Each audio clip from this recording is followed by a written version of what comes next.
الصبح بدا من طلعته. پھر حضرت نوح علیہ السلام اور ان کی قوم کے حالات بیان ہوئے کہ نوح علیہ السلام نے جب اپنی قوم کو توحید کی دعوت دی اور انکار پر عذاب الہی سے ڈرایا تو قوم کے سرداروں نے ان سے کہا، بھلا کیا کہا؟ کہنے لگے آپ تو ہم جیسے بشر ہیں، تو ہماری طرح ہی ہیں آپ، اور آپ کے پیروکار پسماندہ یعنی غریب لوگ ہیں اور کم عقل لوگ ہیں. ہماری رائے میں آپ کو معاذ اللہ ہم پر کوئی فضیلت حاصل نہیں، بلکہ معاذ اللہ ثم معاذ اللہ. کہنے لگے آپ تو جھوٹے ہیں، اللہ کے نبی کو کہہ رہے ہیں معاذ اللہ استغفر اللہ. نوح علیہ السلام نے جواب دیا کہ میں اپنے رب کی جانب سے واضح دلیل رکھتا ہوں اور اس نے مجھے رحمت سے نوازا ہے، لیکن تم میرے مقام کو سمجھنے کی صلاحیت نہیں رکھتے، تم اتنی صلاحیت رکھتے نہیں ہو. اور پھر ارشاد فرمایا کہ میں تم سے دعوت حق کے صلے میں کسی اجر کا طلبگار نہیں ہوں اور نہ ہی میں اہل ایمان کو اپنے پاس سے دھتکارنے والا ہوں، اور میں نے یہ دعویٰ بھی نہیں کیا کہ میرے پاس اللہ کے خزانے ہیں، اور نہ میں از خود غیب جاننے والا ہوں، اور نہ ہی میں یہ کہتا ہوں کہ میں فرشتہ ہوں، نہ میں یہ کہتا ہوں کہ جن لوگوں کو تم اپنی نظروں میں حقیر جانتے ہو اللہ انہیں خیر سے نہیں نوازے گا. فرمایا یہ ٹھیک ہے کہ اللہ بشروں میں سے رسول بناتا ہے، پر جسے بناتا ہے پھر اسے بڑی شانیں عطا فرماتا ہے. پہلے دن سے انسان کا یہ مسئلہ ہے، پہلے دن سے انسان کا یہ مسئلہ ہے کہ وہ کہتا ہے میں انسان سے ہدایت حاصل کروں، لیکن رب نے بھی قانون بنایا ہے کہ اللہ تبارک و تعالی بندے پر ہی وحی فرماتا ہے. فرشتوں اور جنوں کو اللہ نے اس منصب کے لیے منتخب نہیں فرمایا. قوم نوح نے کہا کہ آپ نے ہم سے بہت بحث کی معاذ اللہ، بس جس عذاب سے آپ ہمیں ڈرا رہے ہیں وہ لے آئیے. تو نوح علیہ السلام نے کہا کہ اللہ چاہے گا تو تم پر عذاب بھی آ جائے گا. آیت نمبر 37 سے 47 میں بتایا کہ اللہ تعالیٰ کی طرف سے نوح علیہ السلام کو حکم ہوا کہ ہماری نگرانی میں اور ہماری وحی کے مطابق آپ کشتی بنائیے اور ظالموں کے بارے میں ہم سے کوئی بات نہ کریں. حضرت نوح کی خواہش تھی کہ یا اللہ انہیں بھی معاف کر دے. فرمایا یہ ظالم ہے تو میرے نبی ان کے بارے میں مجھ سے کوئی بات نہ کریں، وہ ضرور غرق ہو جائیں گے. پھر وہ کشتی بنانے لگے اور جب ان کی قوم کے سردار ان کے پاس سے گزرتے تو ان کا مذاق اڑاتے. یہ آپ کیا کر رہے ہیں؟ آج بھی وزیر مشیر بڑے بڑے لوگ اللہ ماشاءاللہ دینداروں کا مذاق اڑاتے نہیں؟ اڑاتے ہیں کہ نہیں اڑاتے مذاق؟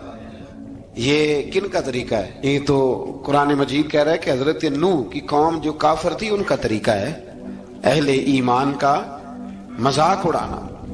تو وہ مذاق اڑانے لگے. نوح علیہ السلام نے کہا کہ وہ وقت آنے والا ہے کہ جب تمہارا مذاق اڑایا جائے گا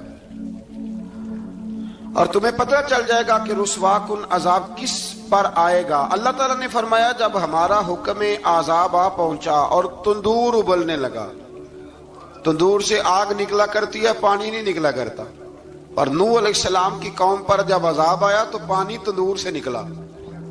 تندور سے اللہ نے پانی نکالا، جہاں سے پانی نکلا نہیں کرتا. تندور ابلنے لگا. اللہ اکبر.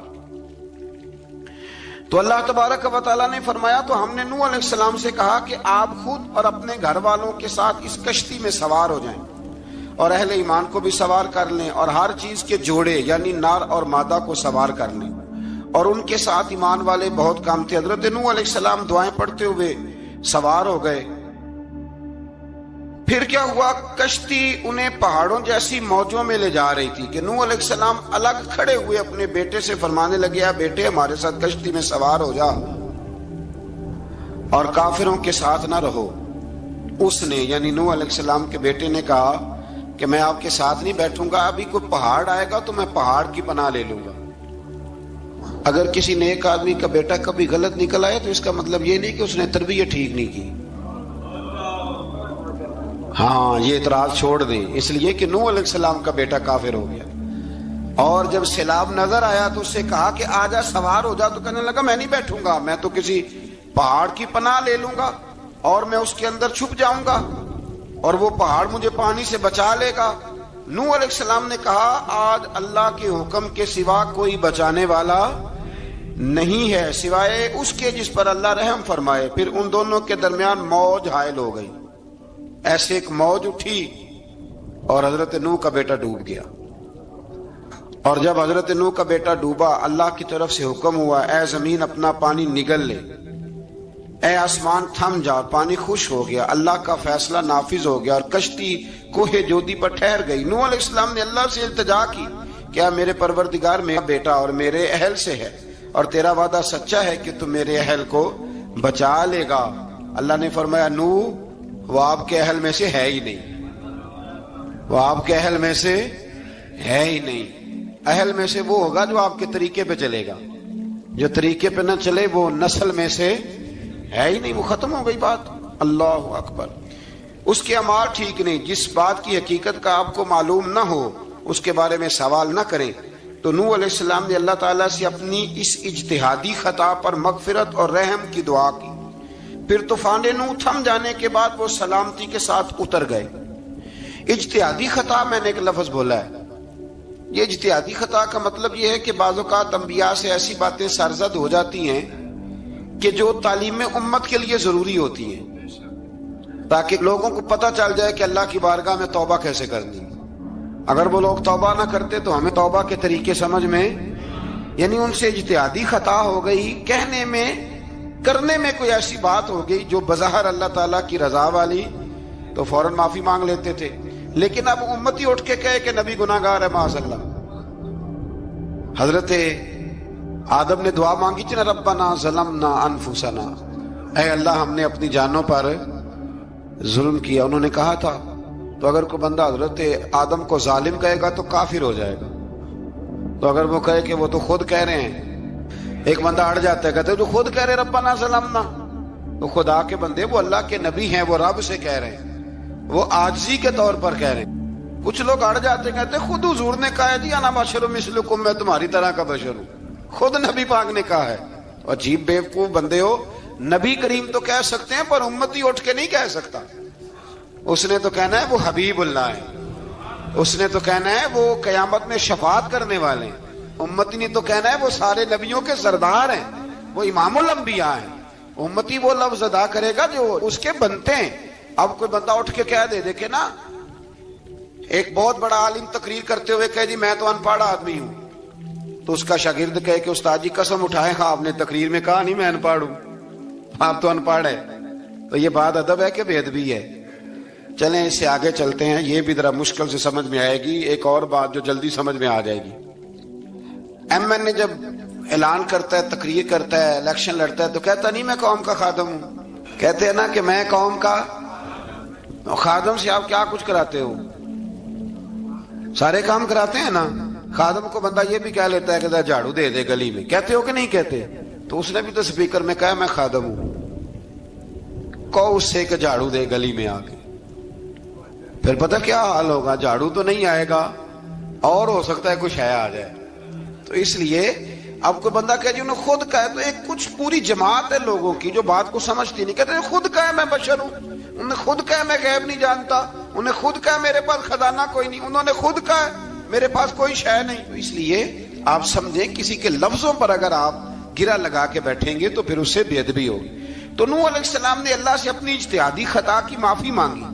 اب حضرت نوح کو کوئی خطا کار کہے گا تو بہت بڑا مجرم بن جائے گا، اس لیے کہ وہ اللہ کے نبی ہیں۔ آیت نمبر 50 میں قوم عاد کا ذکر ہے اور ان کی طرف دعوت توحید دینے کے لیے اللہ تعالیٰ نے حضرت ہود علیہ السلام کو بھیجا۔ ہود علیہ السلام نے قوم سے کہا کہ میں تم سے کسی چیز کا اجر طلب نہیں کروں گا، میرا اجر میرے اللہ کی بارگاہ میں ہے، بس تم اپنے رب سے بخشش مانگو، پھر اس کی بارگاہ میں توبہ کرو، اللہ تعالیٰ تم پر موسلا دار بارش برسائے گا اور تمہاری قوت میں اضافہ فرمائے گا۔ قوم عاد نے دعوت حق کو رد کیا اور ایمان نہ لائے، بلکہ ہود علیہ السلام پر طنز کیا۔ وہ کہنے لگے کہ ہمارے تو معبودوں نے، ہمارے بتوں نے معاذ اللہ آپ کو پاگل بنا دیا ہے، آپ کو مجنون بنا دیا ہے، الٹا حضرت ہود کو کہنے لگے، اس لیے آپ ایسی باتیں کرتے ہیں۔ ہود علیہ السلام نے کہا میں اللہ کو گواہ بناتا ہوں اور تم بھی گواہ رہنا کہ میں تمہارے شرک سے بری ہوں اور میں اللہ پر توکل کرتا ہوں اور میں نے رسالت کا حق ادا کر دیا ہے۔ آیت نمبر 58 میں اللہ تعالیٰ نے فرمایا جب ہمارے عذاب کا وقت آ گیا تو ہم نے اپنی رحمت سے ہود اور ان کے ساتھ مومنوں کو نجات عطا کی۔ قوم عاد نے اللہ کی نشانیاں اور رسولوں کو جھٹلایا اور دنیا اور آخرت میں لعنت کے حقدار ہوئے۔ آیت نمبر 61 میں پھر سے حضرت صالح علیہ السلام اور ان کی قوم سمود کے حالات کو بیان کیا گیا۔ حضرت صالح نے کہا ہے میری قوم اللہ وحدہ لا شریک کی عبادت کرو، اس سے بخشش طلب کرو، اس کی بارگاہ میں توبہ کرو، اس نے تمہیں زمین سے پیدا کیا ہے، اس پر آباد کیا ہے۔ جواب دیا ہے صالح ہمارے آباء و اجداد کے معبودوں کی عبادت کو روکنے سے پہلے ہمیں آپ سے بڑی امیدیں تھیں اور اب آپ ہمیں روکنے لگ گئے ہیں باپ دادا کے دین سے، لیکن اب ہمیں آپ کی دعوت کے بارے میں شکوک ہیں۔ صالح علیہ السلام نے اپنی قوم سے کہا کہ یہ اللہ کی اونٹنی ہے اور یہ تمہارے لیے نشانی ہے، اسے چرنے کے لیے آزاد چھوڑ دو اور اسے تکلیف نہ دینا۔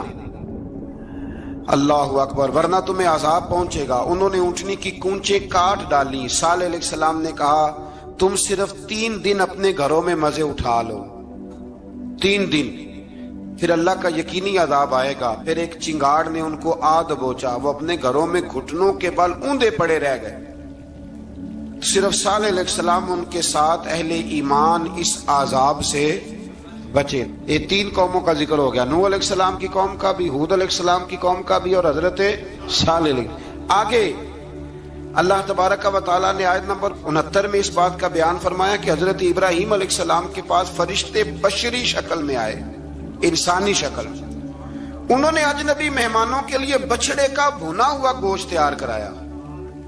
آپ یقین کریں کچھ باتیں لوگ ایسی بیان کرتے ہیں کہ جن کو نہ سن کے بندے کا دل کرتا ہے کہ اس بندے کو بتائیں کہ یار یہاں تو دین سارا پڑھ۔ ایک صاحب مجھے کہنے لگے جی میں ایک پیر صاحب کے پاس گیا تھا تو بڑی مرغن غذائیں تھیں، انہوں نے میری بڑی خدمت کی پر مجھے نہیں اچھا لگا، پیروں کو چاہیے سادی روٹی رکھیں۔ میں کہ تو پیراں واسطے لسٹ بنا خاں انہوں نے کس طرح دا ہونا چاہیے۔ یہ بہت بڑی مصیبت ہے، اگر آپ سادہ کھانا کھلا دیں تب بھی اعتراض ہے، اچھا کھلا دیں کہنے رولا ہے کوئی پیر چوکھے مالدار، دونوں طرف سے مسئلہ۔ تو کہنے لگا جی نہیں پیروں کا کیا کام ہے، وہ کڑائیاں اور وہ سارے۔ تو پھر میں نے انہیں کہا کہ آپ اس طرح کریں گھر جا کے نا تو 12ویں سپارے کی تلاوت کریں۔ حضرت ابراہیم نے اپنے مہمانوں کے لیے بھونا ہوا کھانا تیار فرمایا تھا۔ تو آپ کیا کہیں گے کہ حضرت ابراہیم درویش نہیں تھے؟ عجیب بات ہے بھائی، آپ ہر بات میں ہٹ جاتے ہیں۔ دین ہم نے وہ لینا ہے جو اللہ کا قرآن ہمیں دیتا ہے اور رسول اللہ کی حدیث ہمیں دیتی ہے۔ جب انہوں نے دیکھا کہ مہمان کھانے کی طرف ہاتھ نہیں بڑھا رہے تو ان کو ڈر محسوس ہوا۔ حضرت ابراہیم کو فرشتوں نے کہا کہ ہمیں قوم لوط علیہ السلام کے عذاب کے لیے بھیجا گیا ہے۔ حضرت ابراہیم کی بیوی کھڑی تھی، اس پر وہ مسکرائیں تو فرشتوں نے اللہ کی طرف سے انہیں حضرت اسحاق علیہ السلام اور اس کے بعد حضرت یعقوب علیہ السلام کی بشارت عطا۔ اسحاق علیہ السلام حضرت ابراہیم کے بیٹے ہیں اور یعقوب علیہ السلام پوتے ہیں، اور یعقوب علیہ السلام کے بیٹے یوسف علیہ السلام۔ ہاں اللہ اگر چاہے تو 7 نسلوں میں نبوت رکھ دیتا ہے اگر اس کی منشا ہو۔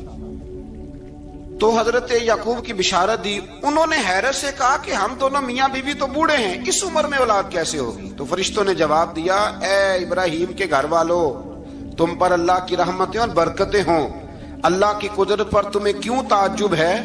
اللہ فرماتا ہے کہ بیٹے کی بشارت سن کر ابراہیم کا خوف دور ہو گیا اور پھر وہ قوم لوط کے بارے میں گفتگو کرنے لگے۔ ابراہیم بہت بردبار، اللہ سے آہوزاری کرنے والے اور اس کی طرف رجوع کرنے والے تھے۔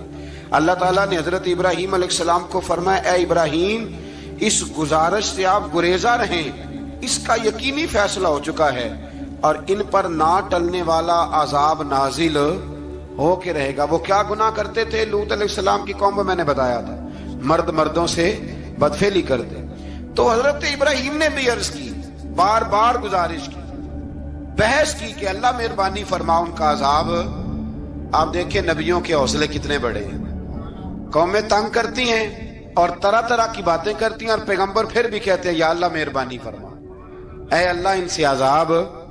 آیت نمبر 77 میں حضرت لوط علیہ السلام کی قوم کی بدعمالیوں اور لوط علیہ السلام کے اپنی قوم کو بدعمالیوں کے باعث فرشتوں کی آمد، قوم کے بدعمال لوگوں کے دوڑ کر آنے اور حضرت لوط کو ان کے سمجھانے اور ان کے انکار پر مضطرب ہونے کا ذکر ہے، جس پر فرشتوں نے حضرت لوط کو تسلی دی کہ آپ فکر نہ کریں، ہم آپ کے رب کے فرشتے ہیں، یہ آپ اور ہم تک نہیں پہنچ سکیں گے۔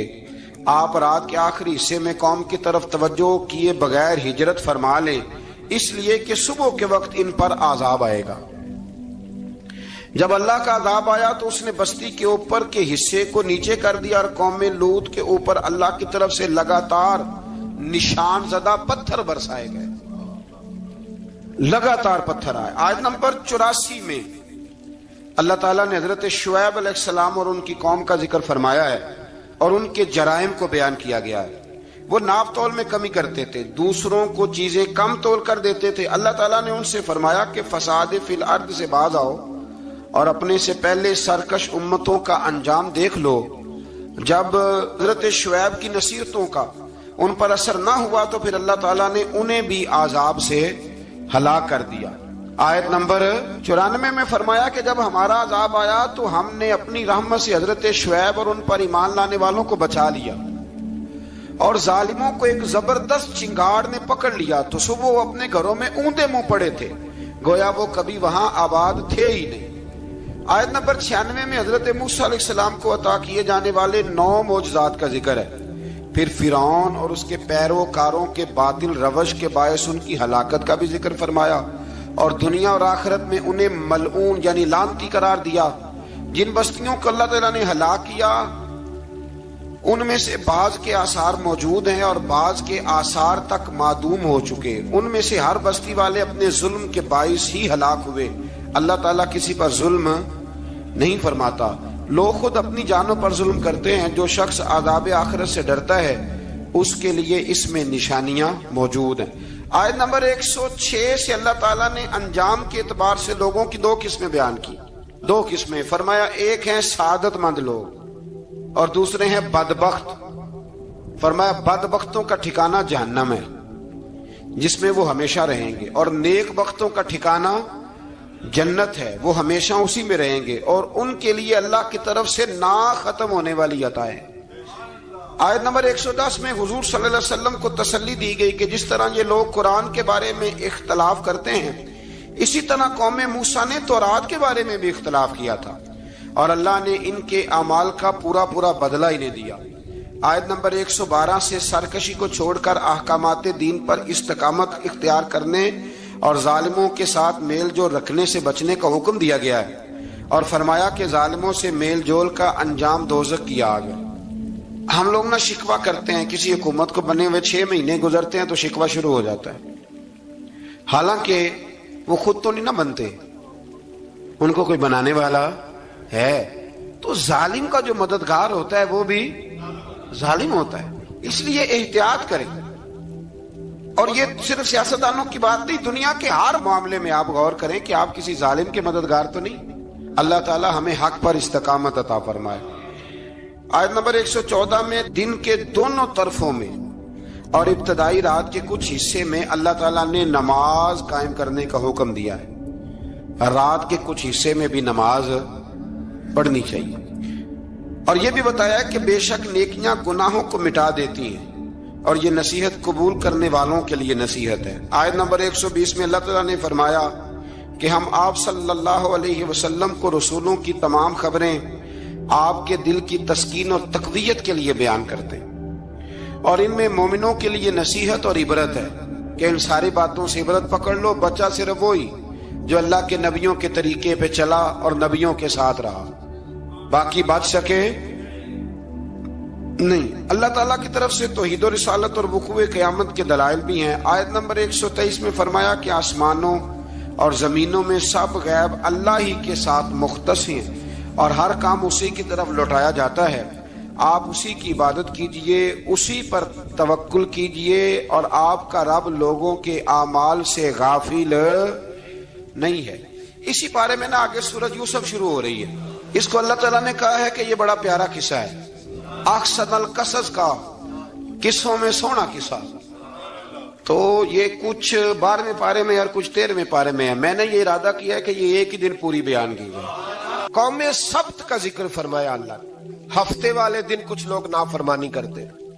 ہمارے بھی ہیلے بہانے ہیں نا آج کل کاروبار میں. تو اسی سپارے کی آیت نمبر 65 کے اندر اللہ تعالیٰ نے حضرت داؤد کی قوم کا ذکر کیا کہ اللہ نے انہیں حکم دیا تھا کہ ہفتے والے دن مچھلیاں نہیں پکڑنی. تو وہ کہتے تھے چلو ہاتھ لگا کے نہیں پکڑنی, ہاتھ لگا کے. وہ ہمارے لوگ ہیلے بہانے تلاش کر لیتے ہیں نا. وہ بڑے جناب انشورنس والا آ گیا, اب وہ بینک والا آ گیا, اب وہ فلانے صاحب آ گئے, وہ تروڑ مروڑ کے کہانیاں باتیں, اور پھر ہمیں بھی رستے مل جاتے ہیں بچنے کے. مفتی صاحب نے کہہ دیا تھا, ایک مولانا سے میں نے ان کو کہا ہفتے والے دن مچھلیاں نہیں پکڑنے کا. نہیں پکڑتے, چھوٹے چھوٹے حوض بنا لیے. تو مچھلیاں زیادہ آتی تھی اس دن, یہ بھی اللہ کی قدرت تھی. نماز کے وقت گاہک زیادہ آتے ہیں, یہ اس کی قدرت ہوتی ہے. تو وہ مچھلیاں حوض میں جمع ہو جاتی ہیں. یوں سمجھ لیں کہ جال انہوں نے لگا لیے ہوئے تھے, تو جال میں وہ پھنستی رہتی تھی, حوضوں میں آتی رہتی تھی. ہفتے کو نہیں پکڑتے تھے, اتوار کو پکڑ لیتے تھے. تو پھر اللہ نے انہیں سزا دی. فرمایا تماشے کرتے ہو اللہ کے حکم کے ساتھ. کیا سزا دی؟ فَقُلْنَا لَهُمْ كُونُوا قِرَادَةً خَاسِئِينَ. فرمایا بندر بن جاؤ دھتکارے ہوئے. جو رزق حرام طریقے سے کماتے تھے رب انہیں بندر بنا دیتا تھا. ابھی بھی میں نے دیکھے ہیں بڑے بڑے تاجر پاگلوں جیسی زندگی گزار رہے ہیں. نفسیاتی طور پہ سکون نہیں ہے, کروڑوں روپیہ پڑا ہے. کیوں؟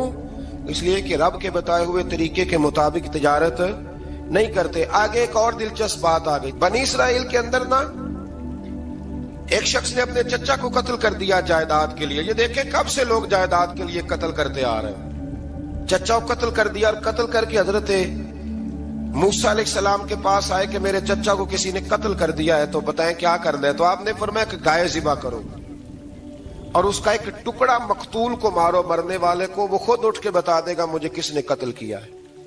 اب ارادہ نہیں تھا گائے ذبح کرنے کا, تو بہانے کرنے لگے. ارادہ نہیں نہ ہوتا تو پھر کیا ہوتے ہیں, کہنے لگے گائے کس طرح کی ہو, بوڑھی ہو کہ بچی ہو, رنگ کیسا ہو, جوان ہو کہ چھوٹی ہو, حال میں ایک دفعہ چلنا سیکھ گئی ہو یا ابھی نہ سیکھی ہو. تو بتاتے گئے تو رب بھی شرطیں بیان کرتا گیا. گہرے زرد رنگ کی ہو, حال کے اندر اسے نہ چلایا گیا ہو, پانی نہ نکالا گیا ہو, نہ بچی ہو نہ جوان ہو, اس کے درمیان ہو. یہ ساری شرطیں کہاں پائی جاتی تھیں؟ حضرت موسیٰ علیہ السلام کی قوم کا ایک شخص تھا جو اللہ کا ولی تھا. وہ جب انتقال کرنے لگا نا, اللہ اکبر, دیکھو رب ولیوں کی اولادوں پر بھی کتنا فضل فرماتا ہے. وہ جب انتقال کرنے لگا تو ایک اس کے پاس چھوٹی سی بچیا تھی, گائے کی بچی. اس نے جنگل میں چھوڑ دی. کہنے لگا یا اللہ میں تیرے نام پہ چھوڑتا ہوں, میرا بچہ جوان ہو جائے تو اسے دے دینا, اور تو سرمایہ ہی کوئی نہیں. بچہ بڑا ہوا تو بچہ بھی بڑا نیک تھا, اپنی ماں کا بڑا فرما بردار تھا. اس کی ماں نے کہا بیٹا تیرے باپ نے ایک گائے چھوڑی تھی. تو بچہ جنگل میں گیا اور جا کے کہنے لگا اے اللہ میری گائے مجھ سے ملا دے. تو رب کریم نے وہ گائے واپس کر دی. وہ گائے گھر لے آیا. اب وہ کہنے لگا اماں بیچ دوں, تو اماں کہنے لگی بیٹا میرے پوچھے بغیر نہ بیچنا. کئی دفعہ گاہک لگے, پر اس نے کہا جب تک میری اماں نہ کہے گی میں بیچوں گا. ادھر بنی اسرائیل والے شرطیں جتنی گائے کے بارے میں پوچھ چکے تھے وہ ساری اسی گائے میں پائی جاتی تھی. تو یہ ڈھونڈتے ڈھونڈتے وہاں پہنچ گئے. تو کہنے لگے گائے چاہیے. تو اس نے کہا بھی تمہاری مرضی سے نہیں, قیمت میری مرضی کی. ایک مفسر نے تو یہاں تک لکھا ہے کہ اس نے کہا گائے ذبح کر کے نا, تو جتنا گائے کے اندر گوشت ہوگا نا اتنا ہی کھال کے اندر تو مجھے مال بھر کے دو گے, اتنے ہی سکے بھر کے دو گے, اتنی اشرفیاں بھر کے دو گے, تو پھر تمہیں گائے دوں گا. تو پھر یہ گائے انہیں ملی اور یہ گائے لے کر کے آئے. زیادہ سوالات نہ کرتے تو زیادہ الجھتے نہ. ہم بھی دین کے معاملے میں بڑے سوال جواب کرتے ہیں, اتنا سوال کریں جتنی اس کی ضرورت ہے. ان لوگوں نے سوالات زیادہ کیے تو پھر الجھ زیادہ گئے. تو میرے بھائی اس کا ذکر بھی اللہ تبارک و تعالیٰ نے پہلے پارے کے اندر بیان فرمایا. پھر اللہ کریم نے فرمایا کہ کچھ ایسے لوگ بھی ہیں یہودیوں میں سے جن کا دعویٰ ہو گیا ہے کہ ہم اللہ کے بڑے پیارے ہیں. فرمایا یہ صرف ان کے منہ کی باتیں ہیں, یہ تو قیامت میں پتہ چلے گا نا کہ اللہ کا پیار کس کے ساتھ زیادہ ہے. اور پھر یہ بھی یہودیوں نے دعویٰ کیا ہے. اسی پارے میں اللہ فرماتے ہیں کہ ان کا دعویٰ ہے کہ ہم اللہ کے بڑے پیارے ہیں, جنت میں ہم ہی جائیں گے. تو اللہ فرماتے ہیں پھر مرنے کی دعا تو کرو. جنت میں تو مر کے جانا ہے نا، لیکن رب فرماتے ہیں یہ کبھی مرنے کی دعا نہیں کریں گے، اس لیے کہ انہیں پتہ ہے کہ ہم نے آخرت کے لیے کیا بھیجا۔ لیکن جی پہلا حکم آ گیا یا ایھا الذین آمنوا کہہ کے، پہلی آیت قرآن پاک کی پہلے سپارے میں پہلی آیت جس میں اللہ نے کہا یا ایھا الذین آمنوا، تو پہلا حکم آمنوا کہہ کے آیت نمبر 104 میں جو اللہ نے حکم دیا ہے نا، وہ نبی پاک کی تعظیم کا حکم ہے۔ پہلا حکم ہی اللہ نے حضور کی عزت اور ناموس کا ارشاد فرمایا۔ پہلا اس ترتیب کے لحاظ سے وہ ہوا یہ کہ جب نبی پاک کو بات ارشاد کرتے تو صحابہ کرام اٹھ کے عرض کرتے رائینا یا رسول اللہ، حضور سمجھ نہیں آئی ذرا رعایت کر دے۔ تو یہودیوں کی عبرانی زبان کے اندر نہ ذرا کھینچ کے پڑھتے تھے رائینا، تو اس کا معنی بنتا تھا معاذ اللہ اے ہمارے چرواہے، بکریاں چرانے والے کو بھی وہ رائینا کہتے تھے۔ تو جب صحابہ یہ کہنے لگے تو اللہ نے منع ہی کر دیا، فرمایا میرے محبوب کے غلاموں، اس لفظ کے پیچھے چھپ کے، اس لفظ کے پیچھے چھپ کے لوگ میرے نبی کی بے ادبی کر جاتے ہیں، تو جس لفظ کا کوئی ایک معنی بے ادبی والا بنتا ہو وہ لفظ بھی میرے نبی کے لیے نہ کہو، لفظ وہ والے کہو جس میں کوئی بے ادبی کا معنی نکلے نہ۔ یہاں لوگوں نے بڑے بڑے لفظ نہیں بول دیے، پھر کہتے میرا مطلب یہ تھا، میرا مطلب وہ تھا، تو نے وہ لفظ بولا کیوں جس کا کوئی غلط مطلب بھی نکل سکتا تھا۔ اللہ نے فرمایا یا ایھا الذین آمنوا لا تقولوا رائینا، اے ایمان والو رائینا کہو ہی نہ۔ تو یا اللہ کیا کہیں؟ فرمایا وقولوا انظرنا، تم کہو یا رسول اللہ ایک نظر فرمائیے، انداز دیکھیے، انظرنا ایک نظر۔ تو ہمارے بزرگ تو پہلے ہی بڑے پیار والوں نے کہہ دیا یا رسول اللہ انظر حالنا، کہتے کہاں سے لاتے ہو جملے؟ میں نے کہا اللہ کی کتاب سے، یا رسول اللہ انظر حالنا یا حبیب اللہ اسمع قالا، تو تم کہو انظرنا محبوب نظر کرم کرے، واسمعوا، اور کیا ضرورت ہے دوبارہ پوچھنے کی؟ اللہ کہتا ہے پہلے ہی دھیان سے سنا کرو، پہلے ہی واسمعوا، پہلے ہی احتیاط سے سنو، وللکافرین عذاب علیم، اور کافروں کے لیے دردناک عذاب ہے۔ لے جی اسی پارے میں اللہ تبارک و تعالیٰ نے پھر اہل یہود کا ذکر کیا، تو یہود کہنے لگے کہ ہم حضرت ابراہیم کے ماننے والے ہیں، تو اللہ کریم نے وہ بھی ذکر کیا کہ میں نے تو ابراہیم کو آزمایا ہے، وَإِذِ ابْتَلَىٰ إِبْرَاهِيمَ رَبُّهُ بِكَلِمَاتٍ فَأَتَمَّهُنَّ، ہم نے ابراہیم کو کچھ چیزوں سے آزمایا ہے، وہ ہماری آزمائش پہ پورے اترے۔ قَالَ إِنِّي جَاعِلُكَ لِلنَّاسِ إِمَامًا، تو پھر ہم نے انہیں کہا کہ ہم آپ کو پوری دنیا کا امام بنائیں گے۔ وہ آزمائش کیا تھی؟ آگ میں جانا بھی آزمائش، بیٹے کا نہ ہونا بھی آزمائش، بیٹا ہوا تو پھر اسے وادی غیر ذی زرع ان میں چھوڑ کے آنا بھی آزمائش، بڑا ہوا تو پھر ذبح کرنا بھی آزمائش۔ فرمایا جہاں جہاں آزمایا ہے نا، ابراہیم ہماری آزمائش میں پورے اترے۔ فرمایا تم مفت میں حضرت ابراہیم کی اولاد بنتے ہو اور ان کا نام لیتے ہو اور ان کے ساتھ اپنا تعلق بناتے ہو، دیکھو تو صحیح وہ کتنی آزمائشوں سے گزرے۔ تو اس کا بھی اللہ نے اسی میں ذکر فرمایا۔ اور پھر وہ بات کرتے تھے حضرت یعقوب کی اور حضرت اسحاق کی، تو فرمایا وہ تو ہمارے اتنے خاص بندے تھے کہ وصال کا وقت بھی انہوں نے اپنی اولادوں کو نصیحت فرمائی تھی کہ اللہ کی توحید پہ قائم رہنا، اس کا ذکر بھی اللہ نے اسی پارے میں بیان فرمایا۔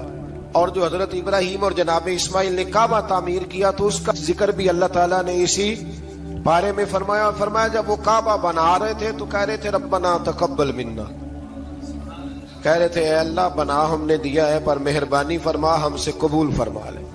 تو جو آیہ کریمہ آخر میں عرض کرنا چاہتا ہوں اس پر بھی تھوڑی توجہ فرمائیں گے تو بات بڑی نکھر کے باہر آئے گی۔ یہ 16ویں رکوع کے اندر اللہ نے پھر یہود کا اور عیسائیت کا ذکر فرمایا، تو اللہ کریم نے ایک بات ارشاد فرمائی، یہودیوں کے ہاں جب کوئی بچہ پیدا ہوتا تھا پیلے رنگ کے ساتھ اس کو رنگتے تھے، یا کوئی خاص رنگ تھا ان کا، بچہ پیدا ہوتا تو اس پر وہ رنگ چڑھاتے کہ یہ جی ہمارے مذہب کا رنگ ہے۔ ہمارے ہاں بھی رسمیں ہیں نا اپنی اپنی، معاذ اللہ اپنی اپنی نہیں ہونی چاہیے، اللہ رسول کا حکم ہونا چاہیے۔ تو یہودیوں کے ہاں بچہ پیدا ہوتا تو ایک خاص رنگ چڑھاتے، عیسائیوں کے ہاں پیدا ہوتا تو وہ بھی ایک خاص رنگ چڑھاتے۔ تو مسلمانوں کے ہاں بچے پیدا ہوئے تو انہوں نے بھی توجہ کی کہ یہ کیا ہو رہا ہے، تو رب کریم نے فرمایا صبغۃ اللہ، رنگ اللہ کا ہی ہے، ومن احسن من اللہ صبغا، اور فرمایا اللہ کے رنگ سے زیادہ خوبصورت کس کا رنگ ہو سکتا ہے؟ اللہ کا رنگ کیا ہے؟ لا الہ الا اللہ محمد الرسول اللہ صلی اللہ علیہ، فرمایا نیلے پیلے کالے رنگ نہ چڑھاؤ، اپنے ذہن پر توحید و رسالت کا رنگ چڑھاؤ، یہ سب سے بہترین رنگ ہے۔ اگر تمہارے ذہنوں پر رب رسول کی توحید کا رنگ چڑھ گیا تو یہ وہ والا رنگ ہے، پھر تمہیں کسی اور رنگ کی طرف جانے کی ضرورت نہیں پڑے گی۔ تو فرمایا رنگ وہ پیدا کرو جو توحید کا ہے، رسالت کا ہے، اس رنگ کی توجہ کرو۔ قرآن مجید کے اس پارے میں اللہ کریم نے مختلف باتیں بیان کر کے آخری رکوع میں یہ جو رنگ کا ذکر فرمایا نا، تو یہ لگتا ہے پورے پارے کا خلاصہ ہے کہ رب کریم نے فرمایا اصل بات یہ ہے کہ تمہاری سوچوں پہ رب رسول کی توحید و رسالت کا رنگ ہونا چاہیے۔ وہ ایک دفعہ مسلمہ کذاب بے ایمان کہنے لگا میں نے بنا لیا ہے قرآن پاک کا جواب، معاذ اللہ۔ جواب کیا بنایا؟ وہ سورت ہے نا القاریہ ملقاریہ، وما ادراک ملقاریہ، کھڑکھڑانے والی کیا ہے؟ کھڑکھڑانے والی تمہیں کیا پتا کیا ہے؟ کھڑکھڑی قیامت کا ذکر ہے۔ کہنے لگا میں نے اس جیسی صورت بنا لیا، تو کیا بنایا؟ الفیل ملفیل، وما ادراک ملفیل۔ کہنے لگا ہاتھی، تمہیں کیا پتا کیا ہاتھی؟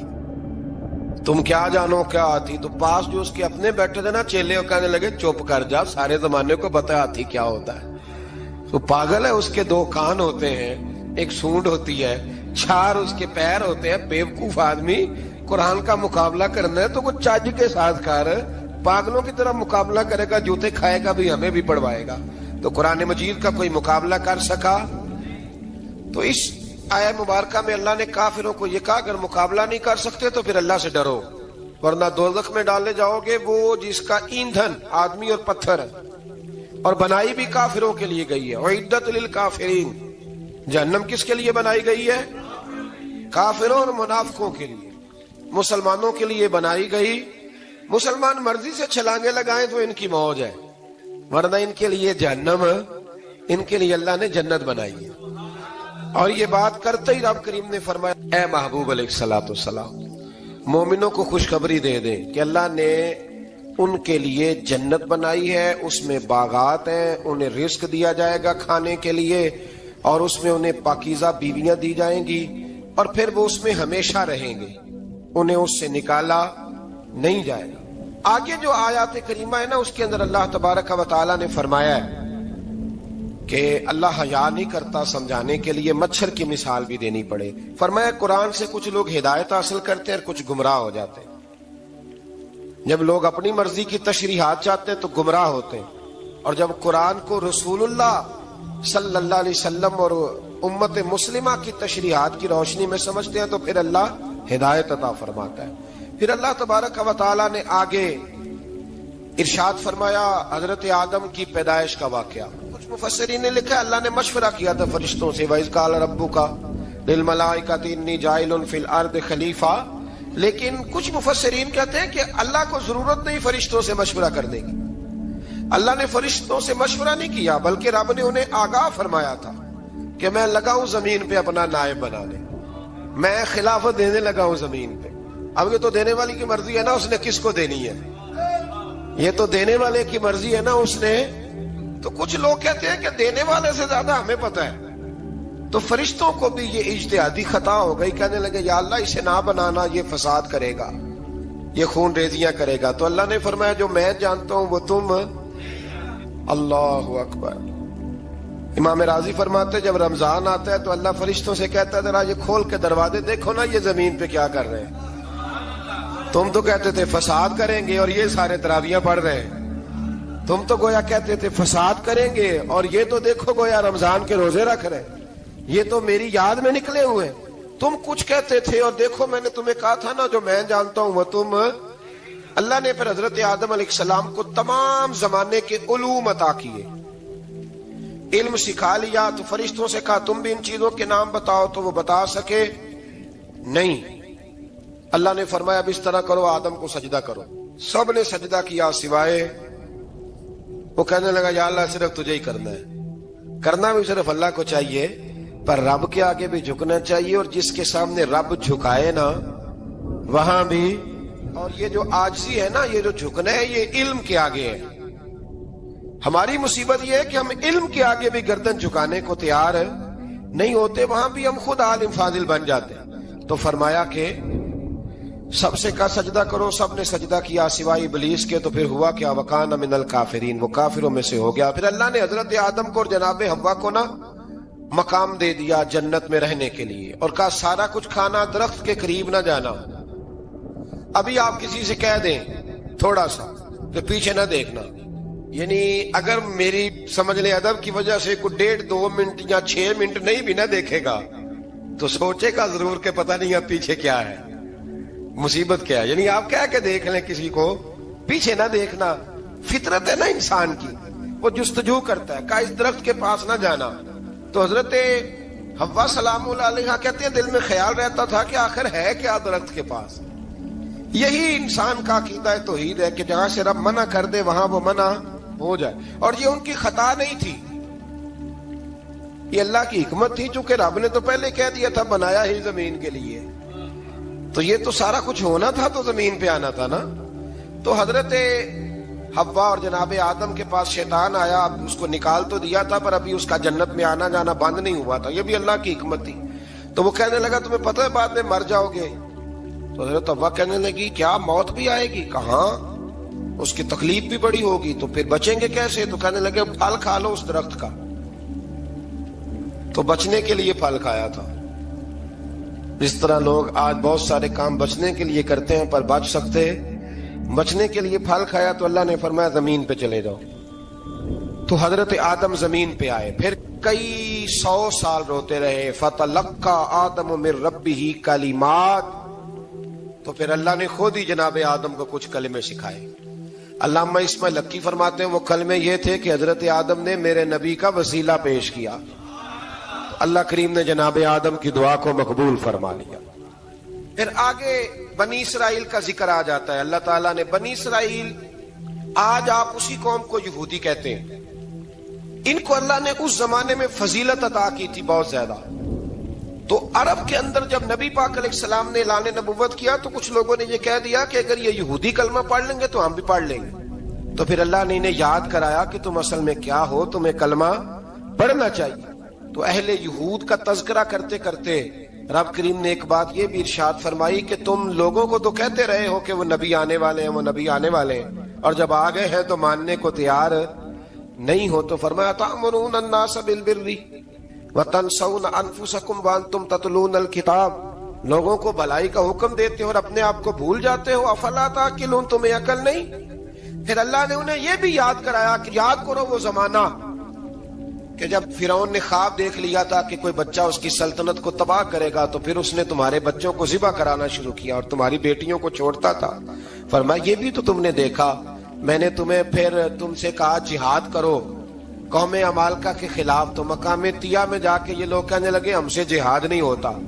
اللہ نے انہیں ایک میدان میں قید کر دیا۔ بڑی دلچسپ بات، قید تو لوگ ہوتے ہیں نا چار دیواری میں، تو اللہ نے بنی اسرائیل والوں کو جب انہوں نے کہا ہم جہاد نہیں کریں گے تو اللہ نے میدان میں قید کر دیا۔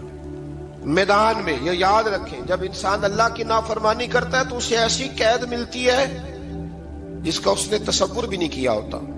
ایک میدان ہے مقام طیہ، قید ہو گئے، سارا دن سفر کرتے تھے، سارا دن، تو رات کو تھک کے سوتے تھے، صبح اٹھتے تھے نا جب، تو وہیں ہوتے تھے جہاں کل صبح چلے تھے۔ تو رب جب کسی کو قیدی بناتا ہے تو اسے زنجیروں کی، سلاخوں کی ضرورت ہے۔ دعا فرمائے اللہ تبارک و تعالی غموں سے نجات عطا فرمائے، یہ دعا فرمائے، ایسی قید دیتا ہے کہ جس سے پھر چھٹکارا ہو سکتا۔ تو بنی اسرائیل کا بہت زیادہ تذکرہ اس بارے میں اللہ تبارک و تعالی نے پھر بیان کیا، اور پھر کہا کہ انہیں جو حکم دیا جاتا تھا یہ اس کی سرتابی کرتے تھے، پھر اللہ نے ان پر ذلت نازل کر دی، اور یہ ہمیں